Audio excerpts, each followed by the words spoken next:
Hello and welcome back to the Rest of Saga YouTube channel, and this week we are discussing the 1976 Land Rover Series 3 88-inch, and we're going to discuss, is the Series 3 the best of the Series Land Rovers?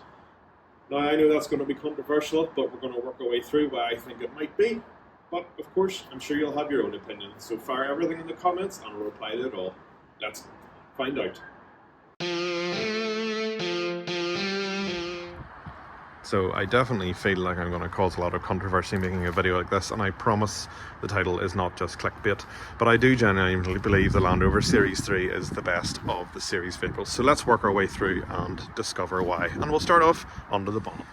Now the mighty 2.25 litre diesel is probably not the best point at which to start this video and make a case for the Series 3, but in general the 2.25 litre engines are pretty strong and very reliable. They have great parts availability as well, which makes these very, very useful. I have to say, and I'll admit straight out, I've never driven the 2.6 petrol or the V8. I'm sure they make beautiful noises. I've heard the 2.6 running and it sounds brilliant. I'd love to go in one someday because I believe they're very smooth. The earlier petrol engines, parts are getting difficult to find for some of them, although there are lots of little companies starting up that make them available. But these were in production for a long time, the 2.25 petrol and diesel across the Series 2 and 3. And the later Series 3 engines certainly benefited from a number of improvements. So I think that definitely counts in favour of the Series 3. The Series 1 had a variety of petrol engines, and I know there were diesels arrived sort of late Series 1 into Series 2 as well, but they were fragile. I have the 3 main bearing 2.25 diesel in here. Yes, probably not the strongest crankshaft, but the 5 main bearing certainly was a lot better. Otherwise, within here, not much change from Series 1 to Series 2 to Series 3. Nice big radiator, not a problem with overheating. Alternator in Series 3, which you didn't get in the Series 1s, because they had a dynamo, although whenever they're all set up, they are perfectly adequate. If you move around the front of the vehicle, headlights and the wings, that's obviously the biggest visual difference. They're quite more effective, I think, because they're not hidden sort of deep within the well of the wings in the Series 1 and Series 2. I think it's probably going down to personal taste, to be honest. I don't think there's going to be a strong argument made for better lighting, because these are still like candles unless you have the halogen bulbs, such as what I do. Styling wise also, the plastic grille, I'll admit that counts against the Series 3. I like it because it matches in, but I really like the original wire style galvanized grills of the Series 1s and 2s. They're very smart and they really suit the vehicle, so I'll take the hit on the plastic grille. It's not my favourite, but it's correct for the vehicle. We'll close the bonnet here and see what else we can cause an argument about. I really feel like I'm hating on the Series 1 and 2 here, but if I could own them, I would. I do not hate them at all. I'm just trying to make my case for the Series 3, as it's always been the poor cousin of the other two. Wheelbase, 88-inch, obviously has been an 88-inch from the Series 1, but there was the 80 and the 86. I think the 88-inch is a really good looking vehicle. It's very practical. The 109 has obviously got a greater load area, but the offset is with a poorer turning circle. Visually, Series 1, you're not going to get the barrel sides. Again, it's down to personal taste and what you think of these vehicles.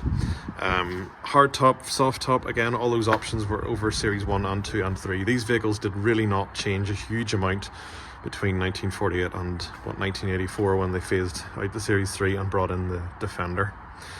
Rear axle, Series 1, they had those, is it fully floating rear shafts? I've never worked on a Series 1, but parts availability, I'd imagine, with those is tough enough, and you need a number of special tools for which to repair them. I love the variety of accessories you can get for Land Rover. I have the freewheeling hubs, the winch and the overdrive, all fairy. You can't make any distinction between Series 1, 2 or 3 on those, because they were available for all of them really. So I'm not going to make a case for that in here. Let's open up and have a chat about inside. Another point I'd like to make, Series 3 has a fully synchro mesh gearbox. Now, some will make an argument that it's not as strong as the Series 2, and I'm going to take that as a point well made. But for those of us mere mortals who like synchro mesh, It's hard to beat synchro on all four. Of course, the Morris Minor that I run doesn't have synchro mesh, and I can do it, but I think it is very much in favour of the Series 3.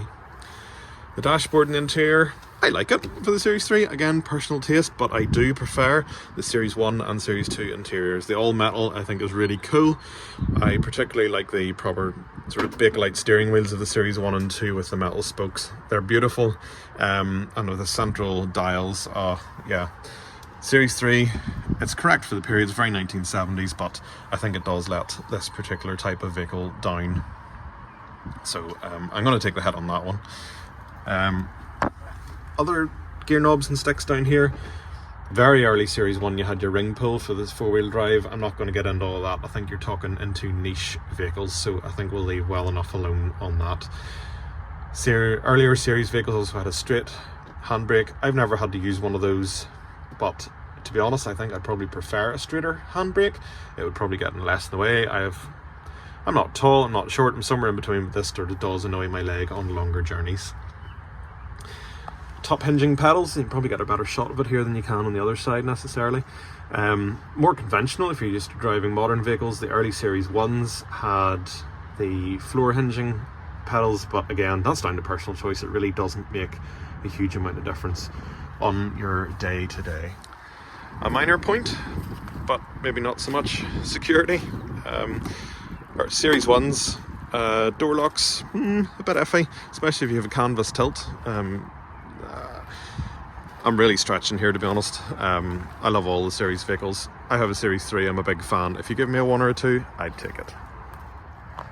In the back here is really where you're going to notice the difference in terms of the wheelbases. Obviously the 80-inch had a smaller load area, the 88-inch has a very usable one, and the 109 is ginormous.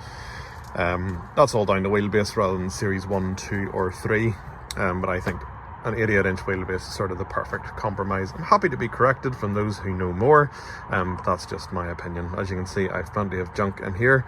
I have my winch kit, some camping stuff, garden tools, etc. And there's space for extra seats if you should so wish. I'd love to try a canvas top, which is obviously available on Series 1 or 2 or 3, but the hard top is what has always been on this vehicle. Also round the back, closes like a golf. The lighting, we could maybe are having a bit of a point about that. The Series 1 lights are beautiful. Also the Series 2 weren't just as plasticky as these ones, but it's correct for this. The Series 1 had those beautiful Lucas pork pie lamp, which are obviously very expensive but wouldn't suit this vehicle, but something a bit different looking as well. The grab handles were continuous throughout. The roofs on the Series 1 station wagon I think were a bit different. Again, happy to be corrected on that. To be honest, I'm started running out of things to talk about here. They're such similar vehicles. If you know these, you will know that there was a great deal of continuity from Series 1 to Series 3. It was really only when Defender came in that things started to change, and even then it was a very gradual change. The body style's quite similar, the roof differed a little bit, the windscreen changed, the drivetrain, etc., but they're still so recognisable. I love all the series vehicles. Series 3's for me. I'd happily have a Series 1 or 2 as well in my garage if I could, but I'm happy to have a bit of debate here, and if you've thought of anything else that the Series 3 does better, let me know. If there's something that Series 1 or 2 does better, also let me know. I'm happy to not cause an argument but have a bit of intelligent debate, and I think we'll leave that there. Thanks very much for watching this video here on the Resto Saga workshop. I really hope you enjoyed it. If I've caused some annoyance or discussion, fire it in the comments. I reply to them all, and I reply quite quickly too. Give the video a like and a thumbs up, and hit the subscribe if this is the sort of thing you like, as I make plenty of videos here about the Land Rover. You'll catch me on Facebook and Instagram as well. I like to post a variety of stuff across all my channels, so you'll follow me and find me there as well. Thanks for watching, and I'll catch you again next week. Cheerio!